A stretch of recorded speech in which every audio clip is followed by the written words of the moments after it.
Então, boa noite a todos. Esse é o nosso encontro do dia 21 de outubro de 2020. E agora eu passo a palavra para o Humberto. Humberto, com você, querido.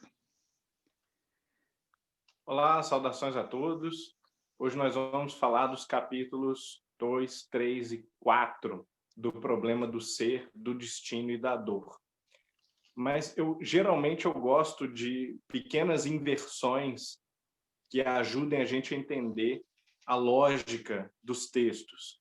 Por exemplo, nessa sequência do capítulo 1 ao 4, mas principalmente do 2 ao 4, eu tenho a impressão, né, pode ser que não seja a melhor interpretação, mas tenho a impressão de que esses capítulos estão construindo as condições para o que vai ser defendido no capítulo 4. Então, vou começar pelo capítulo 4, que é um capítulo que só faz esse fecho, né? Ele tem pouco conteúdo no sentido de novidade, mas ele faz esse fecho dos capítulos anteriores. O que é que faz o capítulo 4? Ele é uma boa tela para a gente entender o cientificismo do final do século XIX, né? Qual era o espírito de época, por assim dizer, acadêmico intelectual. O espírito de época, ele era de um cientificismo já bem formado, né? Já desenvolvido, né? Pelas críticas, por exemplo, de Comte, de Marx à religião, né? E consequentemente à metafísica, a um tipo de filosofia mais voltado para as questões essenciais, para as questões universais e mais favorável a uma nova forma de entender a vida, onde a praticidade, né, o pragmatismo, a utilidade material se destacava como a prioridade absoluta. E, ao mesmo tempo que esse movimento de um positivismo de meados do século, ele dá as condições já com Kardec para a gente migrar das propostas mais metafísicas para propostas cada vez mais pragmáticas, utilitárias e positivas no sentido do positivismo. Nós vemos também um evento muito importante que vai já influenciar a geração de Leon Denis, que não influenciou a geração de Kardec. É o nascimento da psicologia. O nascimento da psicologia, que anteriormente existia como um braço da filosofia, né, uma subclasse da filosofia que tratava de parte da fenomenologia mental e às vezes também era referida como aquela parte da metafísica que tratava da alma, do espírito imortal, né? Agora, em meados do século XIX, começa com Fechner, com Lotze, com Wundt, com uma série de outros grandes pensadores, principalmente alemães, um pouco com Herbert Spencer também, né? Caminhando na direção dos nomes mais famosos que todo mundo conhece, como Freud, William James, todos os autores ali da virada para o século XX, a psicologia ela começa a caminhar na direção da psicologia científica, de uma investigação empírica, ou seja, científica, rigorosa, da realidade mental, da fenomenologia mental. E aí o que acontece nesse período? Nós temos as grandes descobertas, algumas descobertas hermenêuticas ou descobertas, a gente poderia dizer, narrativas, como a descoberta da libido por Freud, né? A descoberta por William James e Frederick Myers sobre a consciência subliminal ou subliminar, né? A percepção de William James, né? Uma percepção muito fenomenológica de que a mente trabalha com fluxo de consciência e talvez acima dessas mais famosas e consideradas mais importantes, a gente pode colocar a descoberta de Fechner, ainda na época de Kardec, mais ou menos, nos anos 60 do século XIX, de que é possível criar um cálculo exato, preciso, para medir o grau de sensação, o grau da sensibilidade. Por que que essa descoberta ela é tão bombástica, revolucionária? Porque ela enquadra em termos de uma ciência natural, uma ocorrência mental psicológica sensível. E isso era muito significativo para a época. Quando você consegue pegar um elemento da mente e explicá-lo, talvez não explicá-lo no sentido de causa, mas mostrar como exatamente, matematicamente, essa sensibilidade funciona, isso parecia casar com todas aquelas promessas de que a ciência iria desvendar coisas que a filosofia por milhares de anos discutiu, mas não explicou. Então, essa arrancada meteórica da psicologia, ela serviu para uma maior desmoralização da filosofia. As pessoas passaram a acreditar que a filosofia ela era puro espírito de sistema, né? Puro amor por um pensamento sistemático, um intelectualismo infértil, estéril, inútil, né? E discussões vazias, afetadas, conduzidas puramente pela vaidade, e que, se nós as abandonássemos e caminhássemos apenas com a investigação dos fatos, nós conseguiríamos resolver todos os problemas que não haviam sido resolvidos através da discussão filosófica. E o que é interessante é que dá para perceber que Leon Denis está mordido por esse animal, né? Ele foi picado, né? Pelo animal que possui essa toxina. Ele está intoxicado, né? Da ideia cientificista da sua época. Em vários livros, mas também aqui, nesses capítulos 2 e 3, por exemplo, nós vamos identificar essa ideia de que não, agora nós não vamos mais apenas filosofar e especular, nós vamos para a observação dos fatos, os fatos vão provar tudo, os fatos vão oferecer a chave para todos os problemas. Entretanto, ao mesmo tempo que Leon Denis está assim, empolgado, intoxicado, né, pelo cientificismo, ele continua acreditando que a filosofia tem um grande papel e coloca a filosofia no lugar que a maioria dos filósofos estava tentando colocar para salvá-la enquanto uma tarefa útil, que era o lugar não mais da investigação dos detalhes, isso aí realmente estava a cargo da ciência, né? Deveria ser feito pela ciência, principalmente pela psicologia, mas a filosofia ainda poderia dar uma explicação para a integridade da mente e da vida humana.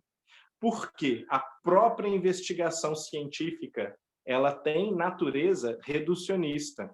Então, um o outro é o poder, né? A vontade de poder, para o outro é a consciência subliminal, né? E você, claro, existem pontos em comum entre as propostas que estão ali sendo aventadas, mas cada uma ela também tem dificuldade de dialogar com as outras e ela tenta equacionar toda a vida humana, toda a vida psíquica humana a partir dos seus poucos princípios explicativos.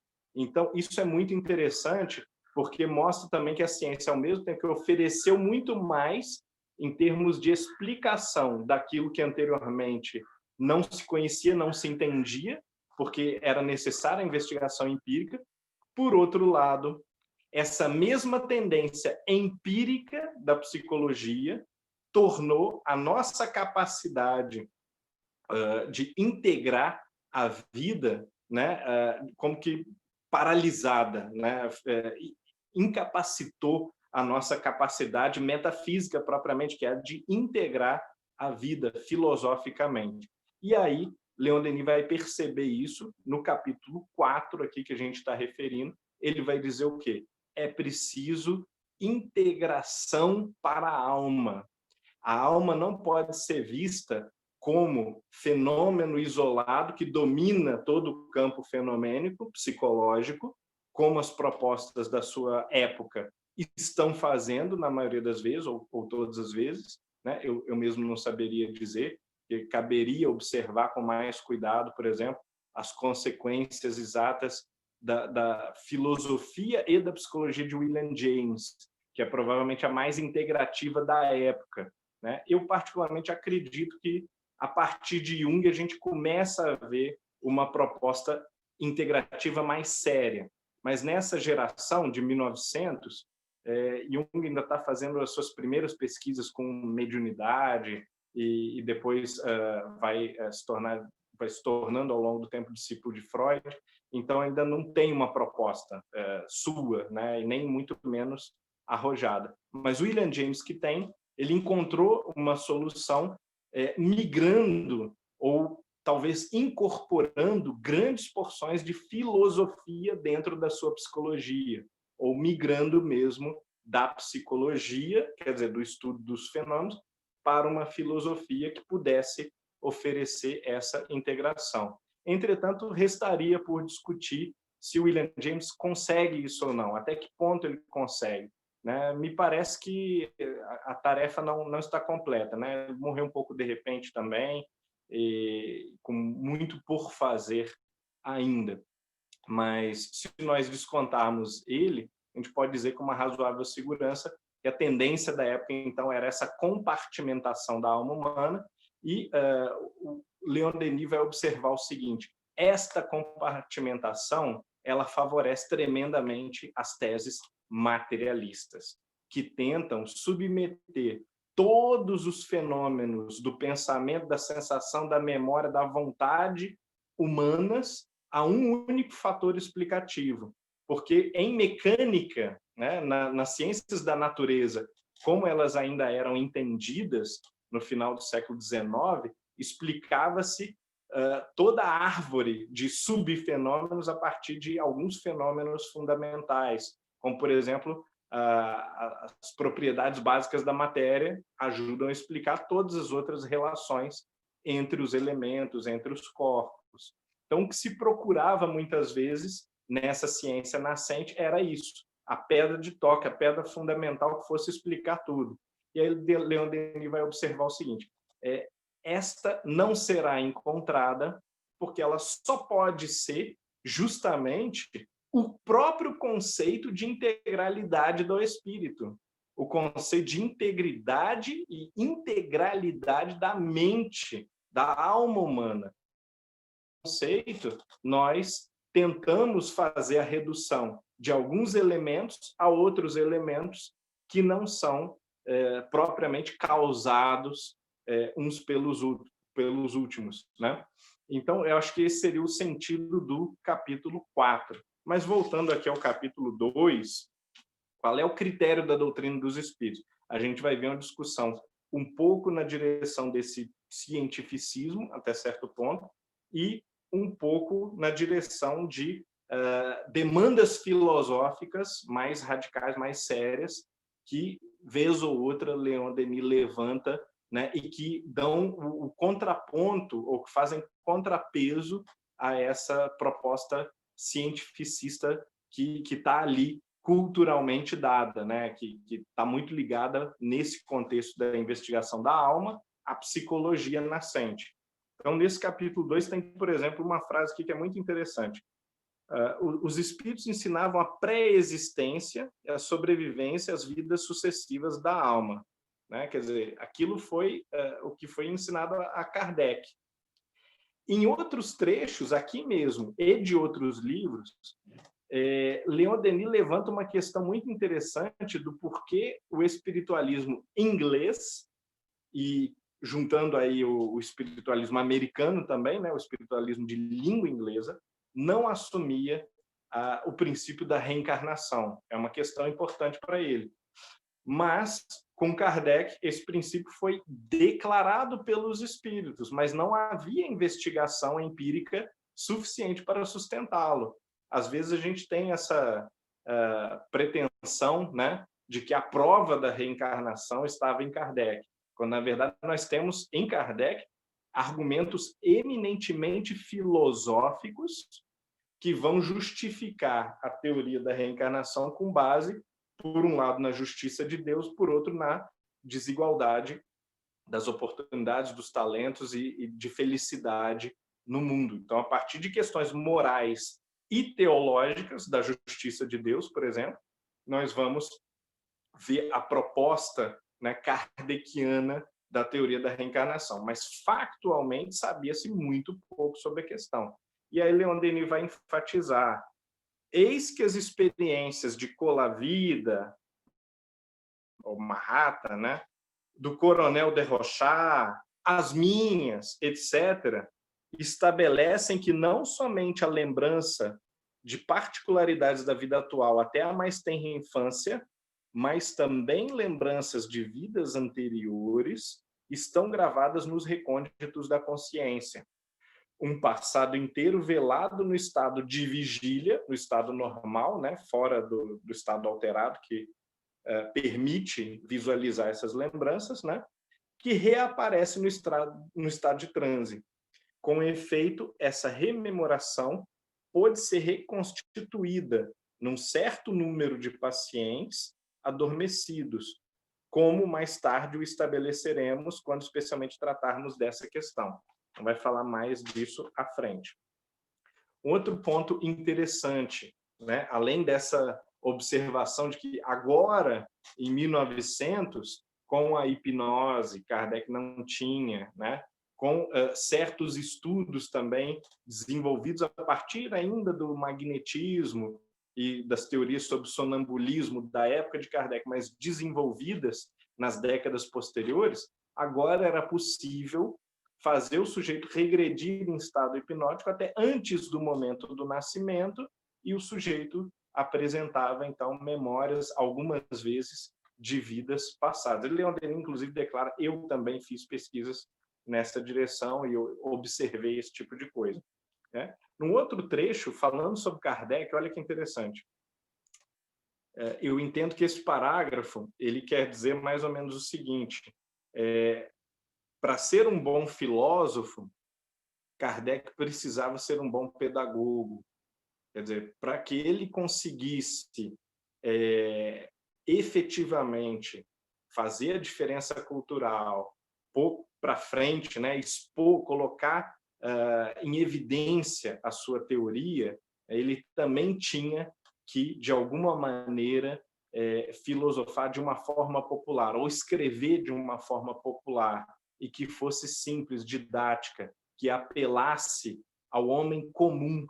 Por quê? Porque parte da missão de Kardec, a gente poderia depreender isso, né, do que o Leon Denis está dizendo, parte da missão de Kardec era trazer o esotérico, né, lá da Grécia Antiga, do Egito Antigo, da Babilônia, né, da Índia milenária, né, dos sistemas iniciáticos para poucos, né, discípulos muito testados, descobertos através de dupla vista, de intuição, etc., e tal, de reminiscência.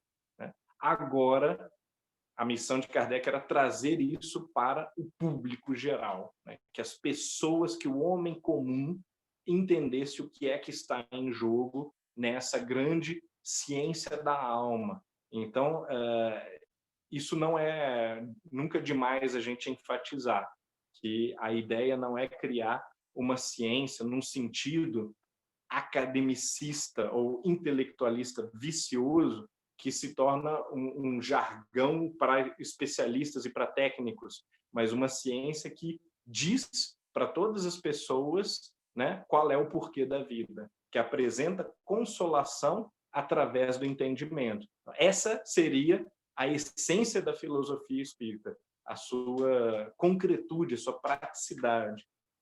Então, o parágrafo em questão é o seguinte: no livro de Allan Kardec, o ensino dos espíritos é acompanhado, para cada pergunta, de considerações e comentários, esclarecimentos que fazem sobressair com mais nitidez e beleza, né, dos princípios e harmonia do conjunto.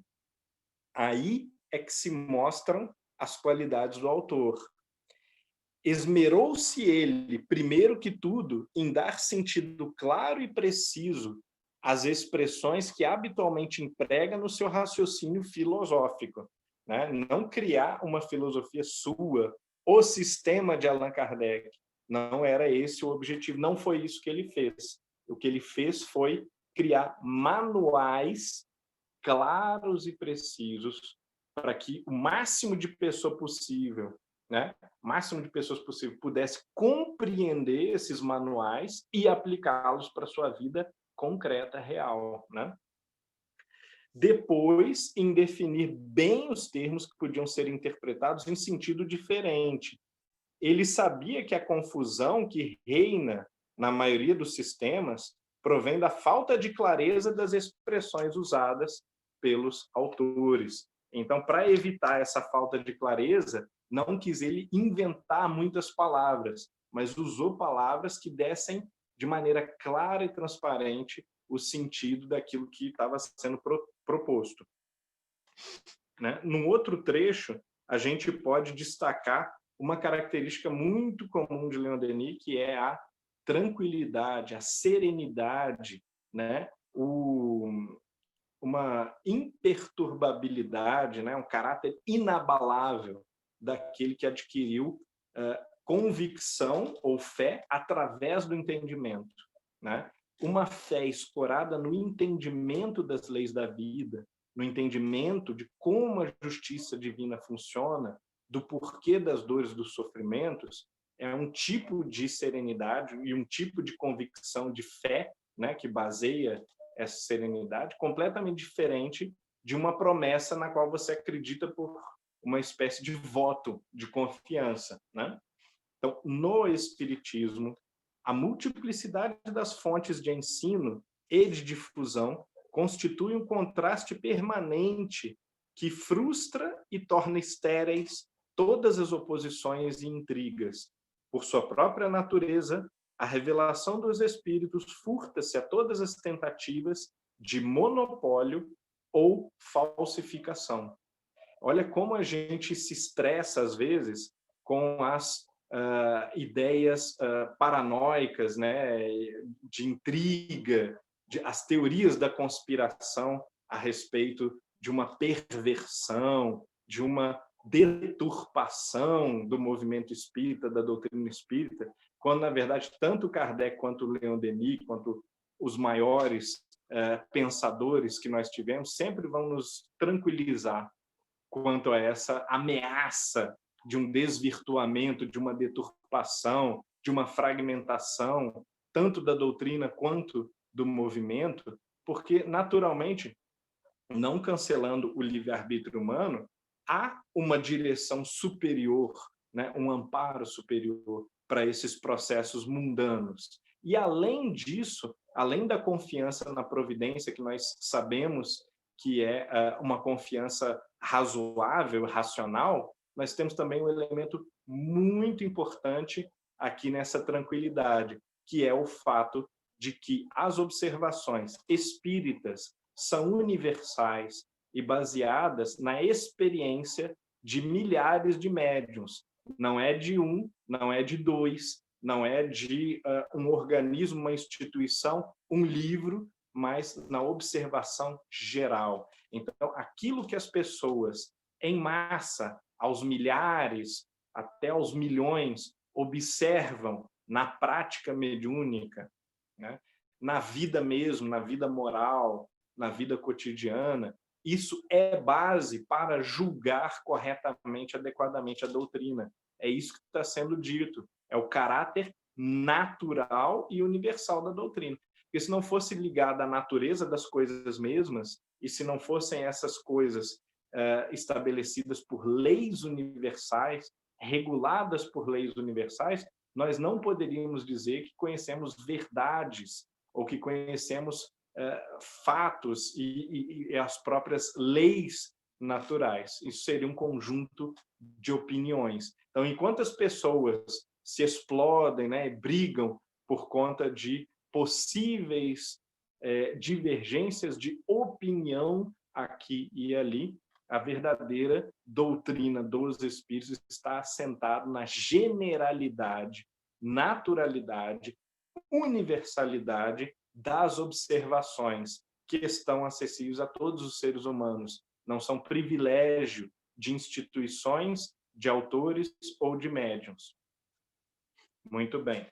Em relação a ela, né, quer dizer, esta própria revelação dos espíritos, em relação a ela, é de todo impotente o espírito de domínio e ciência.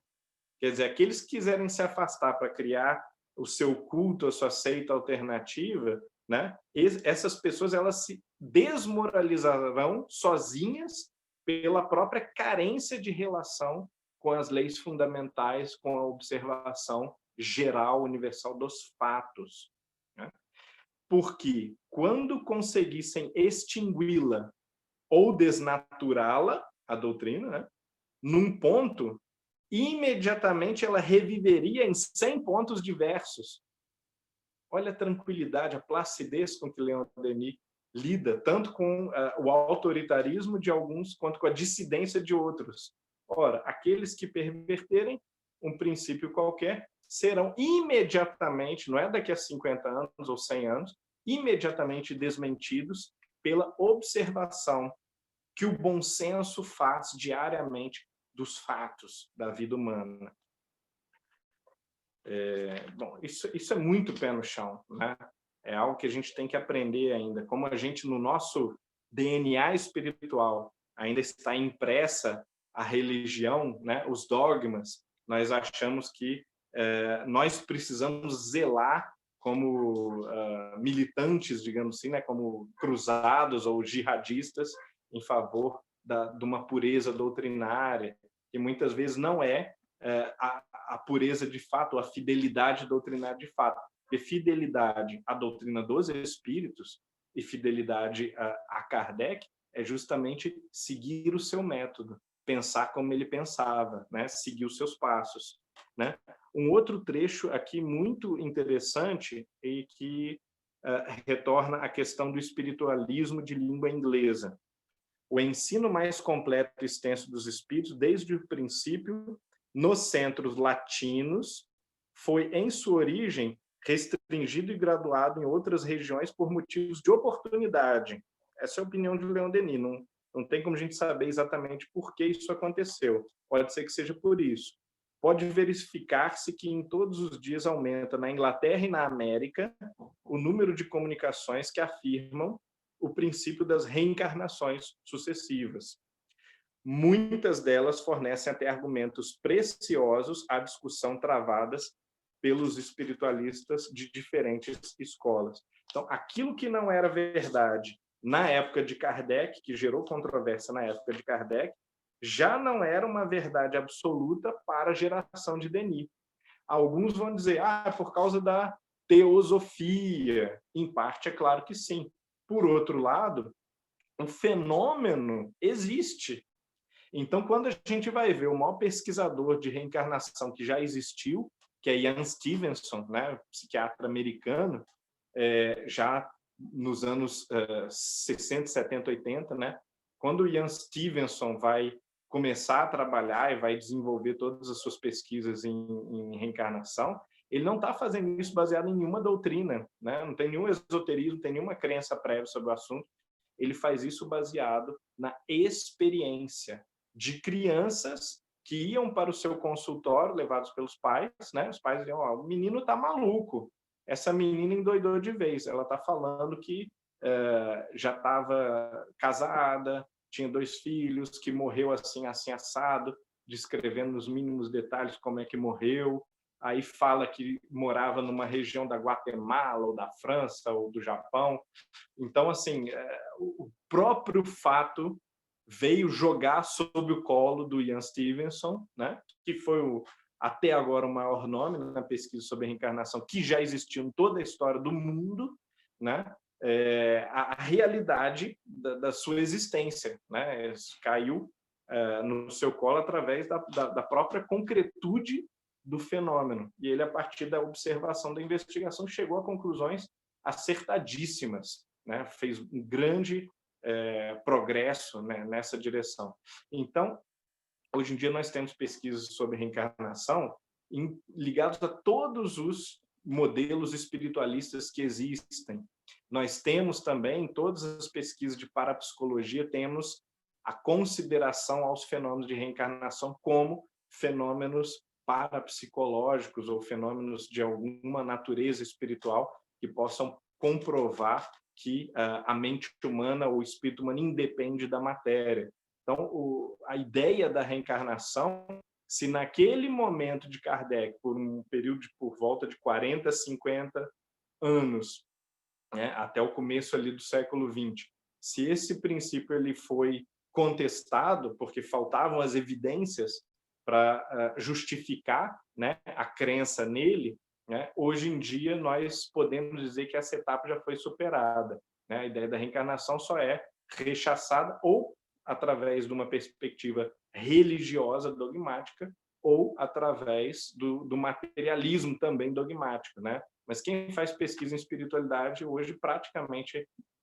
não existe mais um grupo que ignore a ideia de reencarnação, pelo menos como pesquisa sugestiva, né, de independência da mente e do corpo.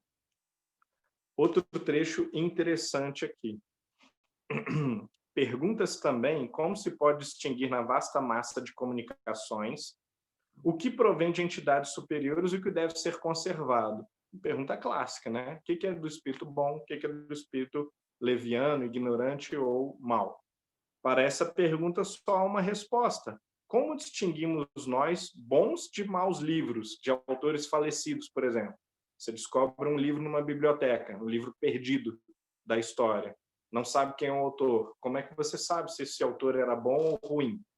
Lendo o livro, né? Então, é através do bom senso, do juízo racional, da comunicação, que nós vamos saber se o espírito é bom ou ruim, ignorante ou sábio, né? É só essa maneira que existe. E aqui vem uma outra questão interessante. Em nossas relações com os invisíveis, há também meios de reconhecimento para distinguir os bons espíritos das almas atrasadas. Os sensitivos reconhecem facilmente a natureza dos fluidos, que nos espíritos bons, são sutis e agradáveis, e nos maus são violentos, glaciais e custosos de suportar.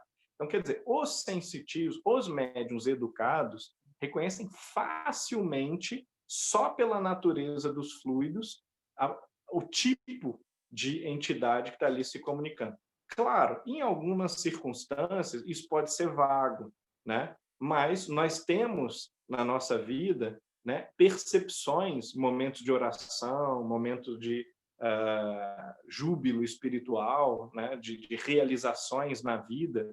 Nós temos as sensações sublimes, né, do plano divino, e nós temos as sensações baixas, as sensações grosseiras da animalidade, da agressividade, né, do desejo de domínio, do egoísmo, do ódio, né? Nós conhecemos os dois planos de sensações. Naturalmente, aqueles espíritos que se alinham com um ou outro tipo de sentimento comunicam, através das leis dos fluidos, esse teor sentimental, né? Então, nós não deveríamos imaginar essa distinção e que as pessoas são enganadas, fascinadas, ludibriadas pelos espíritos o tempo todo, né? Na verdade, essa distinção é relativamente fácil. A nossa autoanálise, né, quando nós não somos médiuns ostensivos, por exemplo, a nossa autoanálise muitas vezes é o suficiente para identificar o que não é um sentimento equilibrado, o que não é uma ideia justa e equilibrada, né? E o que é, né, pelo contrário, um sentimento nobre, de bem, né, de bondade, de superação, né, dos condicionamentos carnais, humanos, seja lá o que for. Um aspecto agora, creio que seja o último aspecto, pelo menos desse capítulo, né, que é o aspecto do pensamento crítico. Quis, com esses pormenores, demonstrar uma coisa, que essa obra não é exclusivamente minha. É antes reflexo de um pensamento mais elevado que eu procuro interpretar. Bom, todo escritor tem algum grau de inspiração, boa ou má. E os escritores que escrevem livros desse quilate certamente têm uma inspiração muito intensa e perceptível, né? Nós conseguimos notar que há uma inspiração, muitas vezes no ato da escrita, muitas vezes pensando sobre o livro, né? Está de acordo em todos os pontos essenciais com as vistas expressas pelos instrutores de Allan Kardec, né? Que isso aqui é a natureza da mensagem espírita, né? Está de acordo com essa obra investigativa de Kardec. Todavia, pontos que eles, né, os instrutores de Allan Kardec, deixaram obscuros, nela começam a ser discutidos. Quer dizer, na nossa geração, em 1900, nós já estamos discutindo várias coisas que foram deixadas por fazer na geração de Kardec. Tive também em consideração o movimento do pensamento e da ciência humana, o que é que progrediu, o que é que evoluiu nesses 40 anos, né? De suas descobertas e o cuidado de assinalá-los.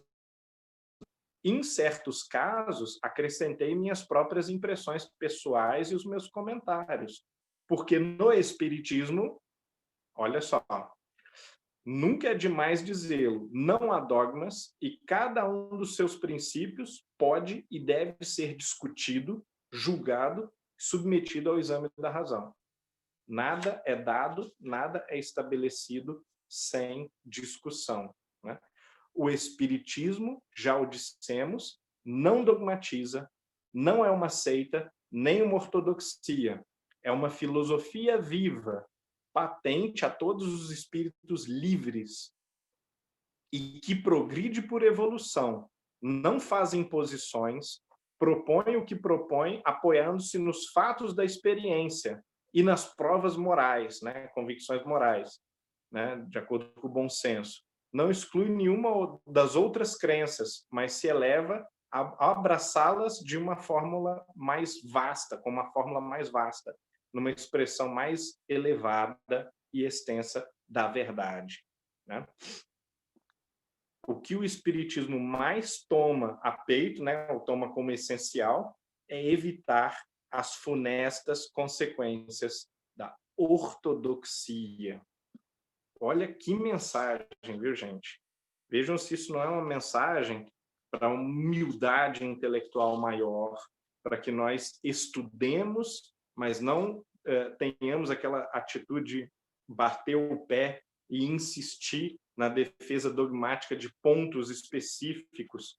Para fechar só esse capítulo 2, um último parágrafo que é precioso. Vocês vão notar que hoje eu discuti menos, porque, de fato, o texto é tão melhor do que a gente poderia acrescentar, que vale mais a pena fazer esses recortes estratégicos para evidenciar o ponto filosófico, o ponto da argumentação, né, que Leon Denis tá colocando, né, diante de nós nesses capítulos, do que a gente tentar assim, tecer alguma consideração sobre. Então, o último parágrafo que eu gostaria de ler é o seguinte: nos nossos tempos de discórdia e lutas políticas e religiosas, em que a ciência e a ortodoxia estão em guerra, quiseram demonstrar aos homens de boa vontade, de todas as opiniões, de todos os campos e crenças, assim como todos os pensadores verdadeiramente livres e de largo descortino, outro, o do espiritualismo experimental, onde nos podemos encontrar, dando-nos mutuamente as mãos. É uma ideia de uma fraternidade universal quase, né? E juntando ciência, religião e filosofia. Não mais dogmas, não mais mistério. Abramos o entendimento a todos os sopros do Espírito. Bebamos em todas as fontes do passado e do presente. Digamos que em todas as doutrinas há parcelas de verdade. Nenhuma, porém, a encerra completamente, porque a verdade é mais vasta do que o espírito humano. Olha que interessante, né? A verdade é mais vasta do que o espírito humano. É a consciência perfeita do limite crítico, né? Do limite filosófico, né? Da sabedoria, que é a possibilidade de elaboração de teorias e perspectivas humanas para explicar as coisas, né? Vamos ficar por aqui hoje, deixar o capítulo 3, então, né? Prometi tratar, mas não tinha dado conta de que os textos iam consumir tanto tempo. A gente trata do capítulo 3, então, e do 3, 5 em diante, a partir da semana que vem. Gratidão, Humberto. Pessoal, então agora nós vamos passar para as perguntas e respostas. Eu já tenho uma aqui, E se alguém quiser fazer algum comentário, alguma pergunta, me manda uma mensagem aqui no privado, no WhatsApp. A pergunta vem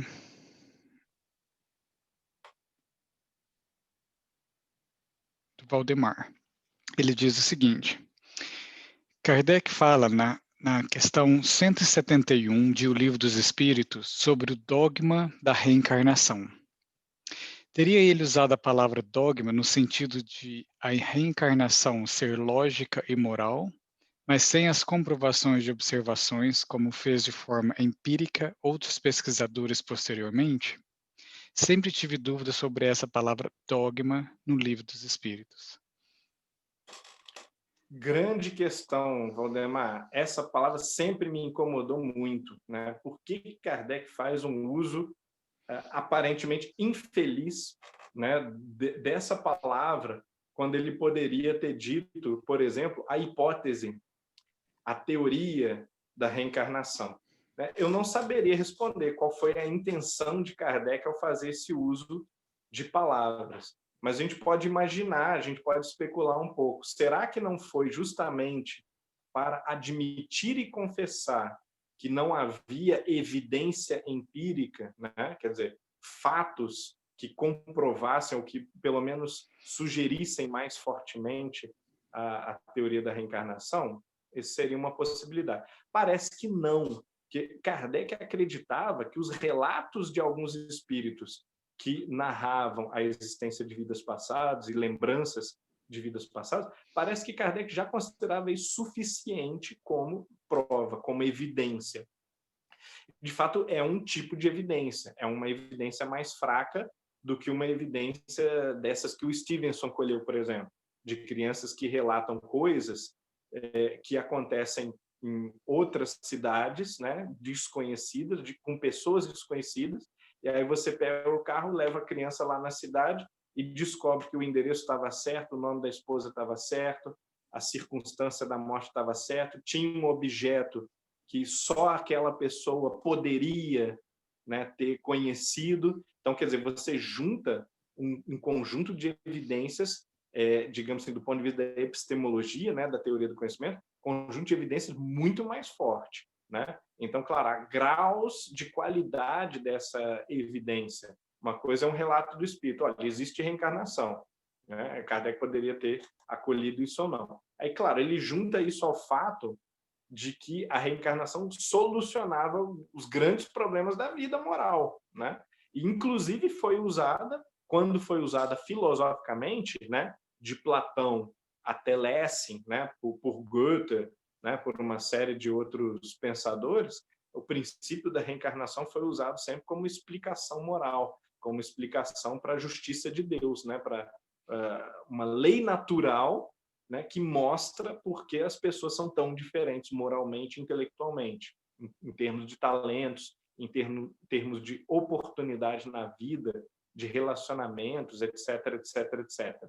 Né? Então, a essa prova moral juntou-se uma evidência ainda frágil, né, que eram de relatos, né, de comunicações mediúnicas, e é perfeitamente possível que, mesmo considerando essas evidências boas, Kardec tenha usado o nome dogma, não no sentido, portanto, pejorativo, mas num sentido neutro, por assim dizer, como assim, o princípio ou a lei, ou então um elemento fundamental da doutrina dos espíritos, né? Isso é uma outra possibilidade também, que ele tem usado a palavra dogma aí como a gente depende de alguma forma, né, desse elemento, desse princípio, para entender todo o resto do conjunto, que evidentemente é o caso na filosofia espírita, né? O conjunto depende muito da ideia da reencarnação. Se remove esse princípio, fica muito mais difícil apresentar uma consolação que não é uma aposta de fé, mas que é baseada no entendimento, né? Eu entendo por que o outro está assim, eu entendo por que o outro está sofrendo, né? Eu vou fazer algo a respeito, né? Não é aquela coisa do fatalismo, né?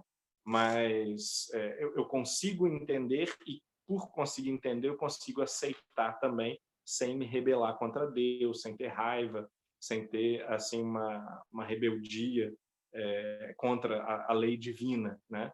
E isso seria o caso se a lei divina fosse ruim, fosse falha, fosse mal explicada, no caso, né?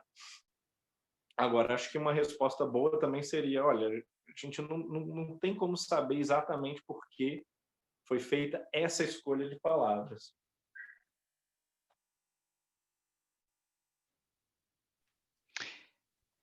Nós temos uma pergunta aqui da Eliana, ela diz o seguinte, mas não existe o dogma de razão e o dogma de fé? Ok. Posteriormente a essa geração, através de novos jogos de palavras na história da filosofia, desenvolveu-se a ideia de que o dogma também não é ruim, né? Quer dizer, toda ideia assertiva, sempre que você diz é assim ou não é assim, né? Por mais embasado que você esteja, isso é uma ideia de certo modo dogmática, é uma afirmação firme sobre a realidade. E isso já é o oposto de uma suspensão de juízo ou uma dúvida cética radical, que você deveria ficar paralisado, não chegar a conclusão nenhuma, ou só chegar a conclusões de conveniência, conclusões utilitárias, né? Então, é perfeitamente possível que sim seja o caso, mas como essa nomenclatura ela é uma nomenclatura que vai sendo desenvolvida depois, né, mais 50 anos depois da morte de Kardec, talvez não seja a melhor forma da gente entender, né? Naquele período ainda, embora o entendimento de dogma sempre fosse de uma afirmação taxativa de uma verdade, né?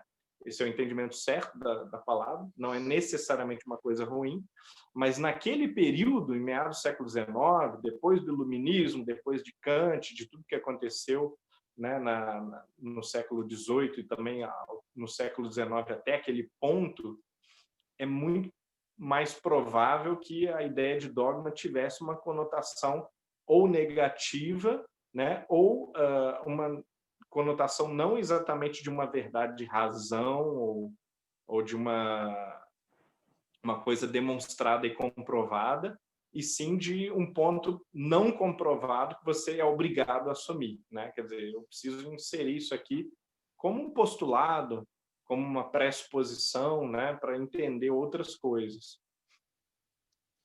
Posso falar uma coisa, Humberto, sobre esse assunto? É a Ana Paula. Talvez seja porque, para definir doutrina espírita, tem esses princípios básicos, né? Alguns, nesse sentido, é um dogma básico, não dá para... Sem ele não existe o espiritismo, não existe a doutrina espírita, né? Mas, assim, quem quiser questionar, o Kardec sempre teve aberto a quem quiser questionar, usar o bom senso, ser crítico, ele sempre fala, né? Mas é que, para ser espiritismo, precisa. A reencarnação é um deles, né? Nesse sentido, talvez. Eu não tinha pensado nisso, Ana, mas me parece que a tua proposta é muito interessante. É como se fosse, então, um uso cultural da palavra, né? Não é bem isso que eu quero dizer, mas culturalmente as pessoas vão entender melhor se eu usar os termos, né, da religião, os termos culturais a que se referem os fundamentos de uma filosofia, de uma doutrina. Quais são os meus dogmas fundamentais, né? Quais são aqueles princípios dos quais eu não posso abrir mão, né? Aí sim, a gente poderia. Os dogmas são Deus, imortalidade, comunicabilidade, reencarnação, livre-arbítrio, né? Seria uma forma interessante da gente ler essa palavra. Mas é interessante a gente também não saber perfeitamente o que motivou a escolha de palavras, né? Isso também ajuda a gente a lembrar que essas coisas elas contêm uma pontinha de mistério, né? E é muito perigoso a gente tentar dar soluções definitivas e perfeitas para todas as dúvidas. Posso fazer uma reflexão só em cima disso também, aproveitando, desculpa dar uma atravessada, porque eu achei muito interessante o que a Ana Paula falou, porque eu estava, enfim, raciocinando, justamente refletindo nesse sentido. E aí eu fui buscar o original do Livro dos Espíritos em francês, até para fazer essa checagem. E é algo interessante que você vê que quem usa a palavra dogma, de fato, é o Kardec, né. Os espíritos não usam na resposta, eles não fazem exatamente uma ratificação pelo termo, porque nem é usado, e depois nem mesmo propriamente nos comentários do próprio Kardec ele utiliza, fica só em termos da pergunta, né. Então talvez eu acho que isso também, sem ter a intenção de sacramentar, obviamente, mas essa ideia, como ele vai dando lá na introdução, da construção de um aparato doutrinário, né, e que também poderia doutrina ser entendido por esse outro lado mais próximo de dogmático no sentido de imposição. E também não é esse o objetivo nem com a palavra doutrina, mas como uma compilação e que precisa ter um sustentáculo total, que talvez a palavra princípio, a principiologia encaixe talvez melhor na falta de palavra, talvez que a gente não possa ter mais adequada. Então, só para dar uma complementada nessa reflexão, que é interessante que os espíritos não chancelam, mas também não negam, né? Talvez a gente realmente não seja parte de uma parte de mistério mesmo, que a gente tenha que ficar nessa parte reflexiva ainda, né? Ótimo, é ótimo a gente observar discrepância terminológica e conceitual entre pergunta e resposta no Livro dos Espíritos, principalmente.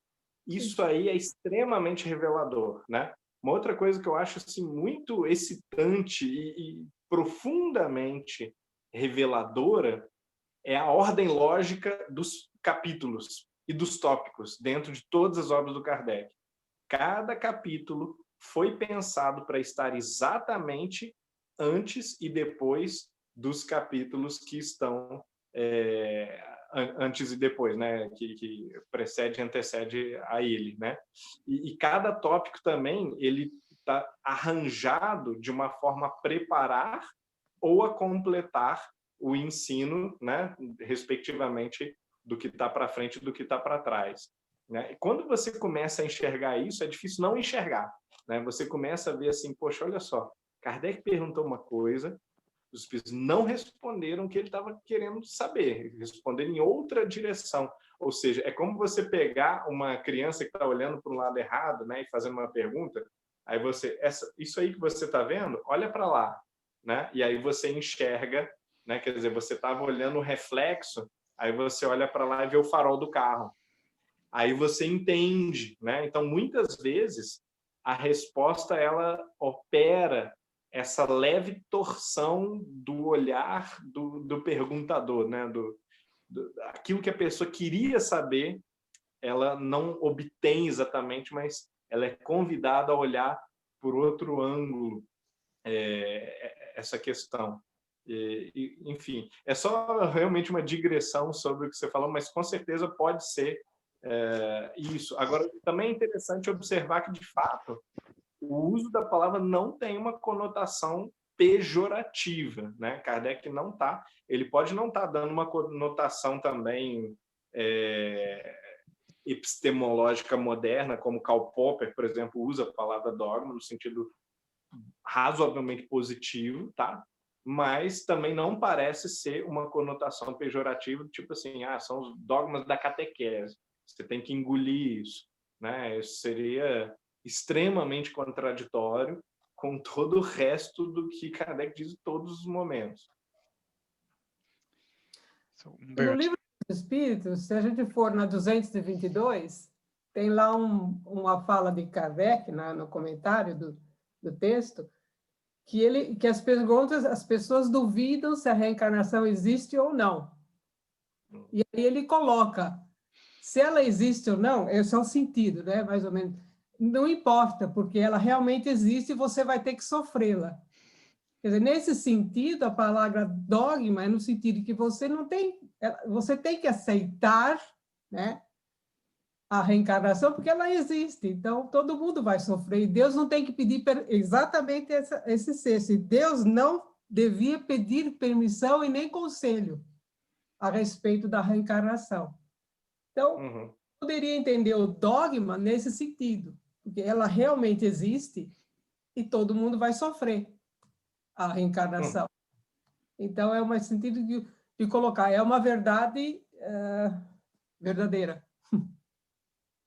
É também possível, né? Quer dizer, nesse caso, ele estaria identificando a palavra dogma com uma lei da natureza, Sim. um elemento que é dado na estrutura da realidade e não que foi apresentado apenas pelos espíritos ou que está sendo defendido aqui no livro, né? Que eu estou apresentando, que eu estou escrevendo.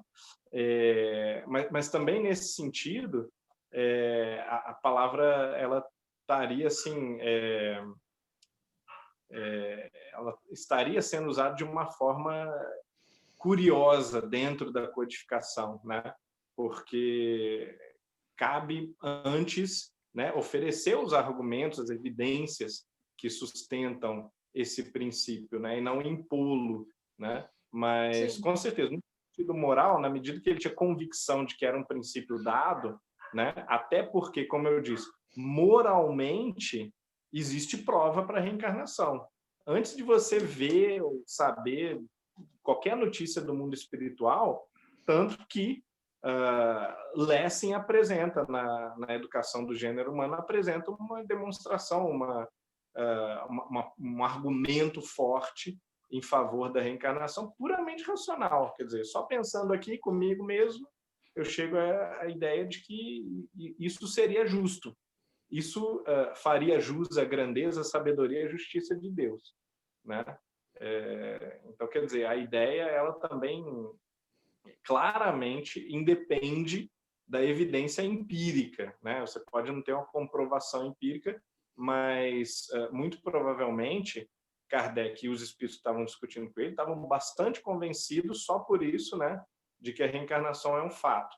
Além disso, você tinha espíritos que diziam, olha, é um fato, né? Eu estou observando lá de cá que é assim que acontece. Eu vejo a alma entrar num bebezinho, sei lá, sair, se lembrar de que já viveu anteriormente, né? E renasceu e morreu várias vezes e tudo. Né? A partir daí, quer dizer, você tem uma evidência fraca, mas você tem alguma evidência empírica. Humberto, nós temos mais 2 perguntas e aí a gente pode encerrar o grupo, né? Essa pergunta vem da Cris. Ela diz o seguinte: me surgiu uma dúvida. Poderia o cientificismo existente no início do século XIX, essa ortodoxia na integração da alma, ter dificultado o trabalho de William James? Não está ele buscando, através das reencarnações, a solução, o remédio para o paciente? Ok, uma pergunta muito interessante, né? Para saber bastante sobre o William James, recomendo vocês conversarem com um sujeito chamado Alexandre Sec Júnior, de Curitiba, que é um sujeito que realmente mergulhou muito profundamente na obra de William James, tanto nos aspectos psicológicos quanto nos filosóficos, né? E é um grande amigo, né? Espírita também, né? Claro, e fez justamente uma tese de doutorado na investigação de William James dos fenômenos mediúnicos, né? Da Eleanor Piper e tal. Né? O William James, contudo, ele não se converteu nem ao espiritismo, nem mesmo ao espiritualismo moderno. Ele tinha ressalvas e ele tinha as suas dúvidas céticas de pesquisador quanto ao que exatamente os fenômenos diziam. Então, ele não migrou da observação e da investigação empírica da mediunidade para uma convicção espiritualista firme, né? Bom, a filosofia dele dá mostras claras de que ele tinha uma boa convicção na imortalidade da alma e que ele esperava que a vida, após a morte do corpo, fosse uma vida expandida, muito rica, muito variada, diversificada.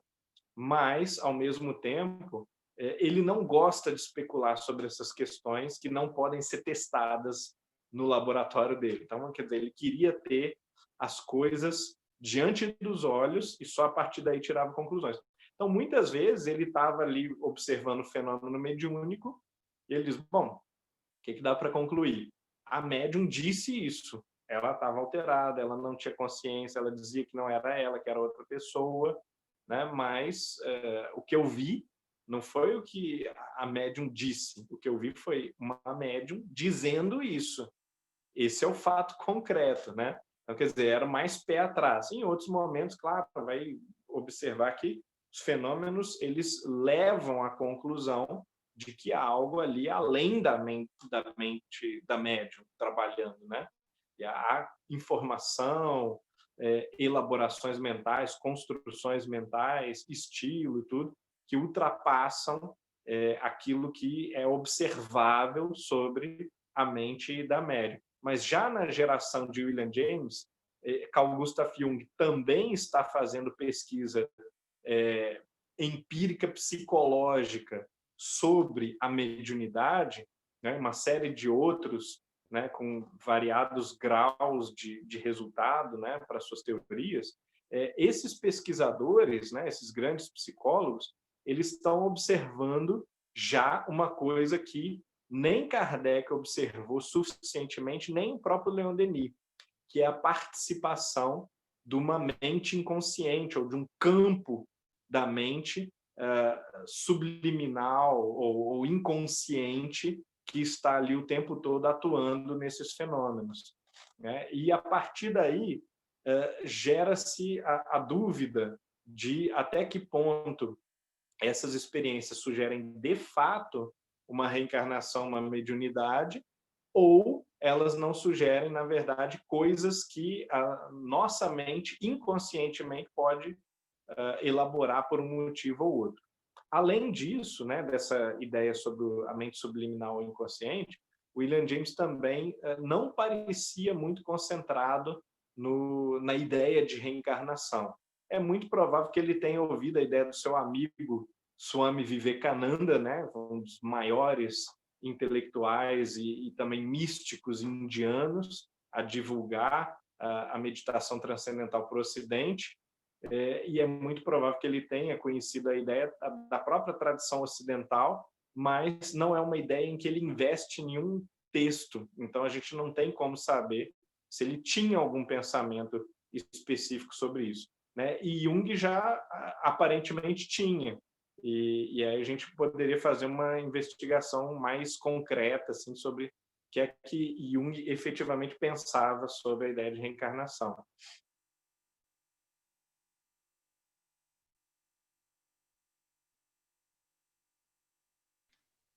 Desculpa, gente, eu estava no mudo. Então, indo para a nossa última pergunta do nosso estudo de hoje, ela vem do Leandro. Ele fala o seguinte: no fim de O Livro dos Espíritos, o dogma católico da ressurreição da carne é explicado pelos espíritos como sendo nada mais, nada menos do que a ratificação da reencarnação. Isso poderia motivar a escolha do termo dogma no começo do livro, falando da reencarnação. O que acham? Aí ele coloca aqui, motivar na intenção de induzir a conexão por parte do leitor. Questões 1010 e 1011 do Livro dos Espíritos.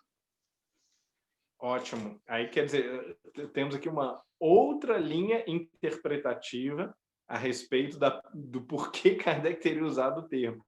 Olha como é que uma palavra às vezes dá pano para manga, né, gente? Quer dizer, qual que é a linha interpretativa? Kardec poderia propositalmente, em função do impacto teológico que essa palavra teria sobre uma substituição do conceito de ressurreição pelo conceito de reencarnação, né? E com base nisso, né, Kardec teria, digamos assim, feito um uso provocativo, talvez, da palavra dogma, né, para justamente insinuar uma espécie de transposição ou substituição do dogma católico para o espírita, por assim dizer, né? É uma possibilidade bem interessante. Eu também acho muito interessante o próprio conceito de ressurreição, né? Em geral, nós espíritas, nós lidamos de uma forma um pouco precária ou ingênua, ou até mesmo uma forma assim, irresponsável com os conceitos da teologia.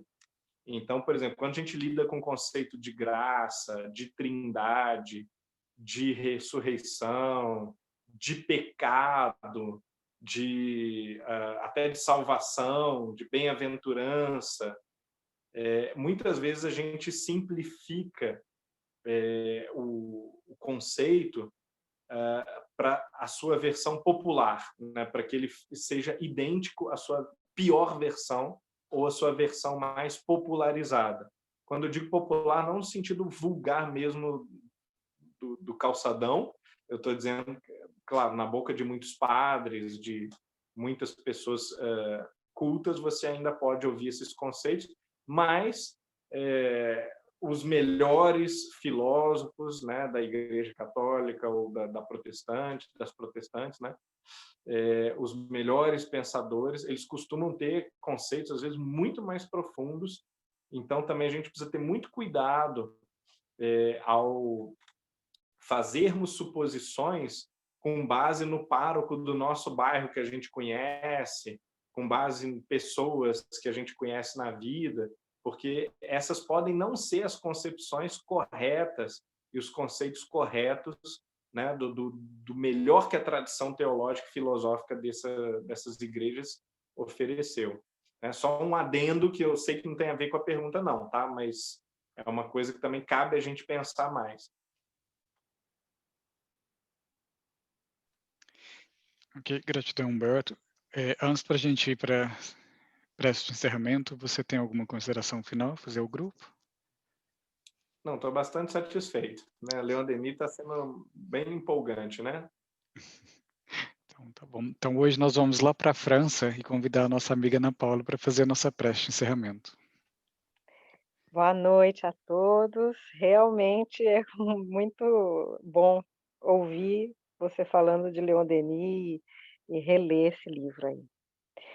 Então, vamos agradecer a Deus, né? Essa oportunidade que a gente tem de estudar e aprofundar nossos estudos, nossos conhecimentos, com humildade de aprendiz, que a gente não esteja aí para impor nem as nossas ideias, nem as nossas formas de entender, mas que a gente procure entender, né? Os que os espíritos superiores quiseram nos deixar, todo o trabalho que o mestre de Lyon quis nos deixar, no caso o Allan Kardec, e depois nosso querido Leon Denis também, e que essa confiança que a gente tem em Deus, nos desígnios dele, e na governadoria, né, de Jesus, do nosso planeta, e dessa lei do progresso que é irrevogável, que a gente então, com muita confiança, amor, fé, gratidão, a gente termina a reunião de hoje, agradecendo a todos eles e que a gente possa continuar todas a semana que vem também esse estudo. Agradecendo também ao Humberto e ao Fabrício e a todos. Então, que Jesus nos abençoe, que tenhamos uma noite de paz e mais reflexões. Muito obrigada.